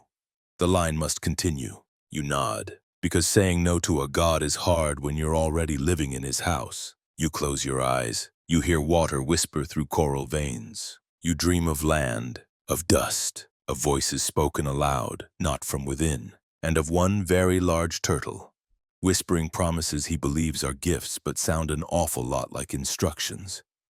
You adjust to palace life the way a fish might adjust to a bicycle, which is to say awkwardly, and with more flailing than grace. The floors are always damp, not wet, just damp, like they've never been introduced to the concept of dry. Every step is a soft squish. You've stopped wondering what's under the rugs. It's probably sentient. You're given attendants. They don't speak. They float. Occasionally they hum. But it might just be their gills. You're never quite sure if they're people enchanted into fish or fish enchanted into people or something in between. One of them has eyebrows. You trust her the most. Your schedule is simple. Rise at what passes for dawn measured by bioluminescent algae. Eat something vaguely crunchy and always slightly translucent. Then sit in the hall of aquatic harmony and wave at passing river spirits. Sometimes you nod solemnly. Sometimes you fall asleep sitting up and no one seems to mind. Here's your mainstream historical fact in imperial-era folklore across East and Southeast Asia. Undersea palaces were symbolic of spiritual purity, timeless, changeless, immune to the corruption of mortal politics. These realms often functioned as resting places for favored humans or realms of reward. But they also reflected the social expectations of the time, and even underwater, the bride had duties. Your new home is vast. It glows in different shades depending on the mood of the water, sometimes deep emerald, sometimes eerie sapphire. Occasionally, the walls flash red, though you're told not to worry about that. Just the tide remembering something upsetting. Your husband says, you find a garden. It's made entirely of swaying seagrass and coral shaped like peonies. There's no dirt, just soft golden sand that glimmers when you step across it barefoot. You sit there often, alone. The turtle never joins you in the garden. He says it's yours. You plant a rock and pretend it will bloom. It doesn't, but you keep watering it anyway. He visits nightly, gliding into your chamber like a polite omen. You talk about the village, the river, your dreams. He listens with the fixed serenity of someone who's either incredibly wise or completely lost. You mention missing trees. He offers you seaweed shaped like branches. You say you miss warmth. He glows slightly brighter. You miss people. Real people. Ones who breathe air and tell jokes badly and trip over their own feet. He replies, you are not alone, which is true, but also not, here's your fringe tidbit. Some oral traditions claim that brides of divine or magical beings gradually changed over time, growing gills, developing translucent skin, losing memories of land. Historians still argue whether these motifs were tragic metaphors for cultural assimilation or simply eerie bedtime stories to discourage daughters from wandering too close to rivers. You start writing in sand with your finger, just simple things, your name, the name of your sister, a drawing of a tree. The next day, it's gone, washed away. You keep writing anyway. One morning, a gift appears at your door. It's a mirror, but the reflection is blurry, as if water still clings to your face even when you're dry. Your eyes look too large, your lips too pale. You stare at yourself for a long time and wonder, am I changing? You tap the glass. It ripples, then clears. And there you are, still you, mostly. He arrives at your side. Do you miss your people? He asks. Yes, you say without thinking. I will arrange a visit. And just like that, the walls pulse a new color violet and servants begin packing. He's letting you return. Not forever, of course. Just for now. Because even golden turtles know you can take the girl out of the village. But sometimes, you have to let her walk the dirt before she forgets what it felt like. You expect a chariot of dolphins or a shimmering sea portal. You get a boat, a plain wooden boat with moss between the boards and a paddle carved from driftwood. But it floats and it moves, and that's already more magic than most things you remember from life on land. You sit in the boat clutching a bundle of kelp-wrapped gifts and try not to think too hard about what your feet look like. You're still human, mostly. But the skin around your ankles has taken on a sort of permanent shimmer, and when you bend your head too quickly, you swear you can hear salt water sloshing inside. He doesn't come with you. He watches from the shore, a silhouette of golden shell and timeless calm. Go, he says. They'll sing your name, which is always a dangerous promise. The mist thickens as the boat slides upriver.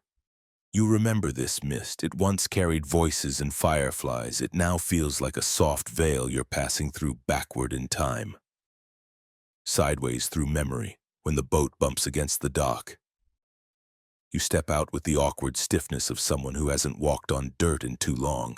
The villagers stare. Of course they do. You were a princess, then a bride, then a myth. Now you're standing barefoot in front of the market stalls, holding kelp like it's a bouquet. Here's your mainstream historical fact in folklore across Asia. The return of a divine or semi-divine bride was often symbolic of harmony restored or warnings unheeded. These stories reflected communal values, often turning personal tales into larger metaphors. The bride was never just a person. She was weather, fertility, balance, debt. You are offered a seat. You decline. Sitting would feel too permanent. They ask if you are hungry. You are. But the thought of food that doesn't taste like brine confuses your tongue. Still, you eat a yam, a rice cake, a plum so sweet it makes your teeth ache. You close your eyes and chew. No seaweed, no crunch of invisible fish bits, just dirt-grown fruit and the faint taste of soot from a wood fire. You might cry, but the air is too dry to bother. They ask where you've been. You say with him. They nod. Like that explains everything. It does, sort of. You visit your old house. It's smaller than you remember. The thatch is frayed. The floor creaks.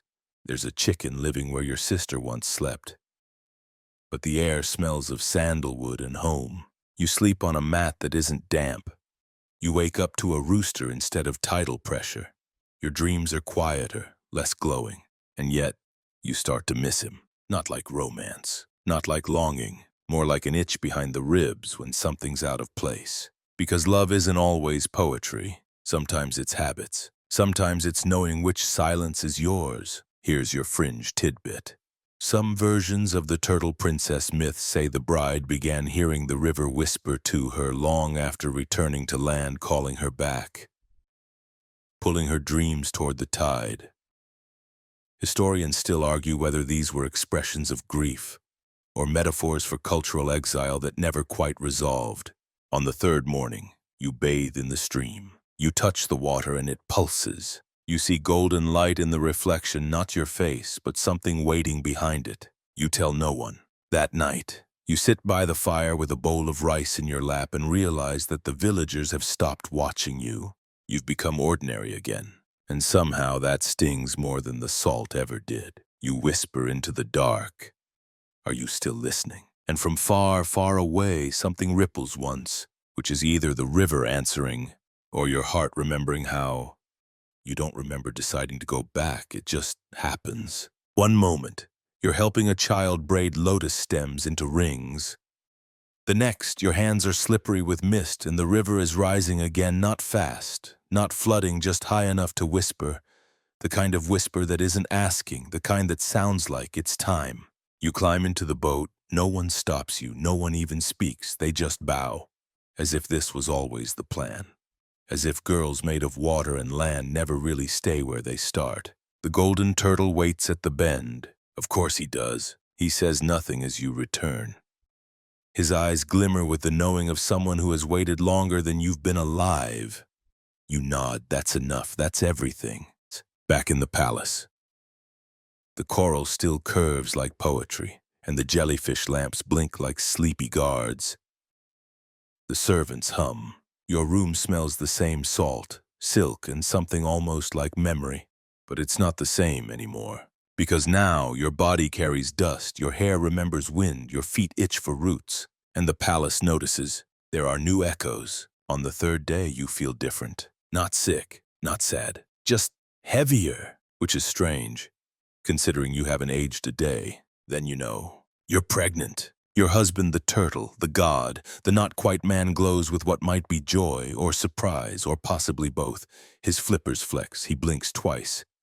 It will be a strong child, he says, of both water and sky. You don't know if he means that poetically or literally, and honestly, you don't ask, because you've accepted that in this palace. Metaphors and reality hold hands under the table. Here's your mainstream historical fact. In many foundational myths, children born from human divine unions were believed to carry extraordinary power or purpose. These offspring became ancestors of nations, founders of dynasties or mediators between realms. The Lac Long Quan myth, central to Vietnamese heritage, speaks of a dragon lord and a fairy mother whose children populate the land and sea, divided, but forever connected. You give birth quietly, no screaming, no sweating, just pressure like a rising tide and a flash of golden light. The child cries, loud, human lungs, human eyes, webbed toes. You hold him close. He stops crying. Then he glows. Here's your fringe tidbit in some esoteric retellings. The firstborn child of the Golden Turtle Union was said to speak in full sentences by the age of 3 months. Others claim he never spoke, but his tears made pearls. Historians still argue whether these are divine metaphors or ancient exaggerations typical of early court storytellers trying to impress bored emperors. The days blur. You feed him on milk that tastes slightly like sea foam. You sing songs you barely remember from land. You teach him the words for fish, sky, leaf, dust. He listens. He learns. He grows. And he asks too soon, too cleverly, "Why don't we live where you're from?" You look at his father. The golden turtle says nothing, but his glow dims. You tell your son stories of the village, of plum trees, of fires that crackle instead of pulse. You teach him how to draw with driftwood, how to shape words from silence, how to balance when standing in two worlds, because that's what he is now. Both, not split, not lost, just both. And you're not the same girl who feared flippers and slept on pearl beds like they were coffins. You're not quite divine, not quite dust, but you're a mother now. And somehow that makes you more real than you've ever been. It starts with the tides acting strangely, coming in too early, retreating without warning. The fish begin to vanish. The servants move with quiet urgency. The jellyfish lanterns flicker as though they're receiving bad news in Morse code. He tells you at twilight, "I must go." You look up from your child, who's drawing spirals into the sand with a coral shard. Go where? To the deeper sea. There's no ceremony, no prophecy, just a god saying goodbye in the same voice he once used to offer you seaweed tea. You ask, "Will you return?" "I will watch." You don't ask from where, because you already know. The deep is where gods go when they've done their part, when the tide no longer needs their name. He's not vanishing. He's becoming something else, something larger, less visible. "Take care of him," he says, nodding toward your son. You nod back, because tears are useless underwater. And then he leaves, just like that. No splash, no parting of seas, just absence. Here's your mainstream historical fact in many ancient myths, especially Southeast Asian ones. Divine husbands often departed after their children were born. This mirrored real-world practices of royal consorts being retired or relocated after fulfilling dynastic duties. The deity's departure marked both an ending and a beginning, a symbolic handing over of the world.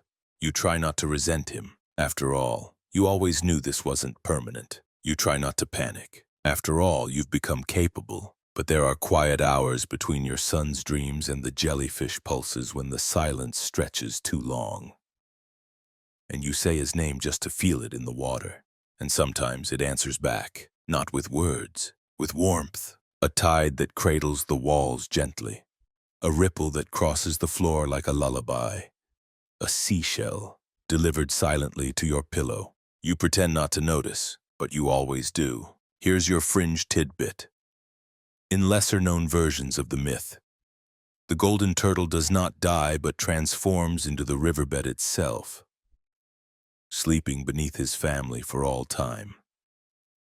Historians still argue whether this ending was meant to soften the story or reinforce the theme of eternal protection disguised as absence.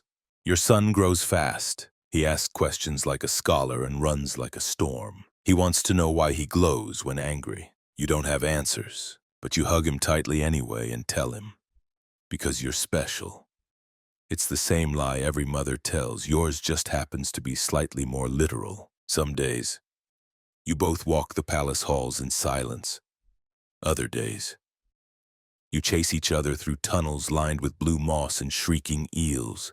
It's domestic. It's absurd. It's yours. You speak to the river more often now, not to summon him, just to check in. The way people write letters they never mail. The way people leave a space at the table for someone who's never on time. You begin writing a book in the sand. It vanishes each day, but you keep at it. One chapter at a time. The story of how love isn't always two people holding hands. Sometimes, it's one holding the door while the other walks into legend.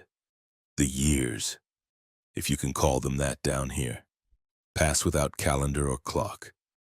Your son is taller now, still glowing though less erratically and still asking questions with sharp edges. Why don't I have a shell? Will I ever live on land? Did you love him? You answer some, you dodge others. You don't lie, not exactly. You just let silence do most of the talking. He becomes curious about the surface, the villages, the stories you tell of birds and bread, and wind that doesn't come from a tide.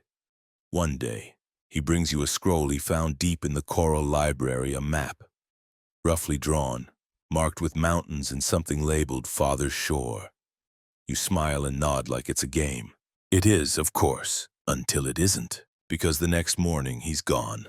No note, no glowing trail, just a whisper in the current, like laughter held underwater. You panic quietly, because you've learned that screaming in an aquatic palace accomplishes nothing but echo.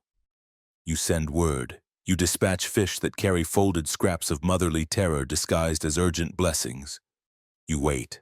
For 3 days, then he returns, sunburned, breathless, grinning like a boy who just outran a dragon. He says, "I saw land, Mother." You sit down very slowly and tell your heart to behave. He continues, "I want to live there." Of course he does. Of course. Here's your mainstream historical fact in the foundational Lak Long Quan myth. The divine couple, often portrayed as a dragon lord and a fairy queen, eventually part ways, dividing their 100 children evenly. 50 go with the mother to the mountains. 50 go with the father to the sea. This symbolic division represented the diversity of the Vietnamese people, part land, part water, but all kin. You always knew this day would come. You just didn't expect it to feel like you were dissolving. You pack his things: kelp-wrapped dried fruit, a stone that glows when held tight, a single feather you don't remember ever owning. He hugs you like he might not return. You hug him like he must. Here's your fringe tidbit. In one variation of the tale, the sea children who went to land left behind a pearl in the palace garden, one that grew warmer every time their descendants thrived. Historians still argue whether this detail was metaphorical, allegorical, or just folklore's way of adding a glow-in-the-dark moral. The morning of his departure, the palace dims, not out of grief, just adjustment. Even jellyfish understand departure. You walk him to the edge of the tide where a boat waits, not conjured, not blessed, just wooden and old. He climbs in. He doesn't cry, you don't wave, because waving feels like a period, and you're not ready for this sentence to end. He disappears into the mist. The same mist you emerged from all those years ago. The circle doesn't close, it softens like sand around a footprint. You return to the garden. You plant another rock. And wait, because gods leave, children leave. Even rivers change course, but mothers wait. It's quieter now. The palace no longer hums with footfalls or laughter, just the soft rhythm of currents brushing coral and the occasional yawn of a sleepy clam. You walk the halls without hurry. You sit in the garden longer. Even the kelp seems to sway slower, as though in mourning, or more likely in total indifference. You keep busy in small, stubborn ways. You polish the pearl tiles, even though no one visits. You rearrange your shells. You tell stories aloud, knowing no one is there to hear them except the river itself, and maybe that's the point. You no longer need listeners to make something true. The rock you planted months ago remains just that, a rock. But it's a familiar one now. It's cracked in a pleasant, reliable pattern. You trace it with your finger, like checking a scar that no longer hurts but never quite forgets how. Some nights you dream of dust, not magical mist or perfumed steam, but plain, itchy, wind-blown dust, land dreams in them. You walk barefoot on stone steps and your son calls your name from a hilltop. You never reach him, but he's always smiling. You wake with wet cheeks, though you're not sure if it's tears or just sea spray. Here's your mainstream historical fact in ancient myth cycles. Retired or transformed figures like queens, river brides, or god spouses often lived out the rest of their days in sacred seclusion. They weren't forgotten, but neither were they fully remembered. They became fixtures in their landscape, half memory, half monument. One day a turtle appears, not golden, not glowing, just turtle. He waddles into your garden, sneezes on a shell, and blinks at you. You nod. Welcome, you say. He doesn't reply, but he stays. You name him Echo. He eats too much. He breaks 3 bowls. He digs up your rock. But he listens when you talk, and when you cry, and when you sing. You sing more now. Old songs, nonsense songs, lullabies you once thought lost. They echo oddly against the coral walls. Not haunting, just hollow, like empty rooms that know they once mattered. Then one afternoon, soft current, sleepy palace, Echo snoring under a mushroom, something taps against the garden gate. You expect a fish. You get a foot. A boy, no. A man now stands there, skin sun-darkened, cloak sea-damp, holding a bag shaped like a promise. Mother, he says, and your heart doesn't know whether to leap or curl up and hide.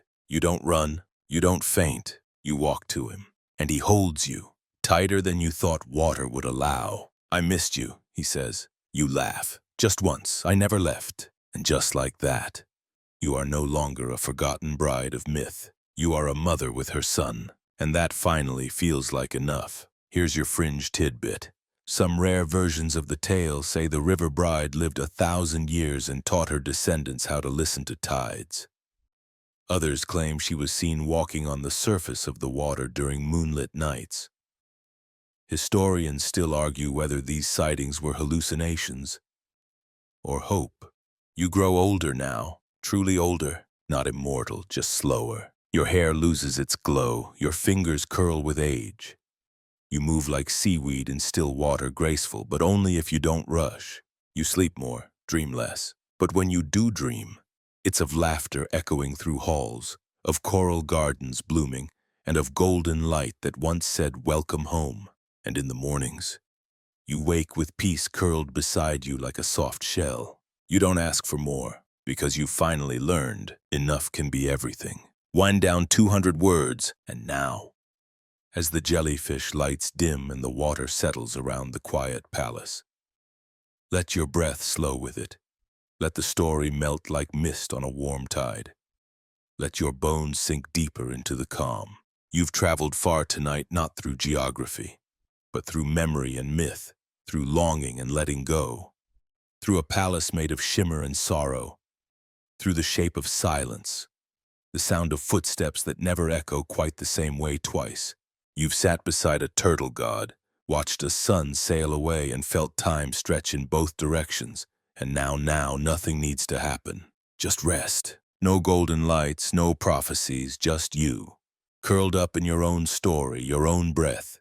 You're not waiting anymore. You're simply here, and here is enough. So let the water fade, let the ripples stop, let the garden sleep, and let yourself drift, soft and slow, into dreams that know how to hold you. Good night.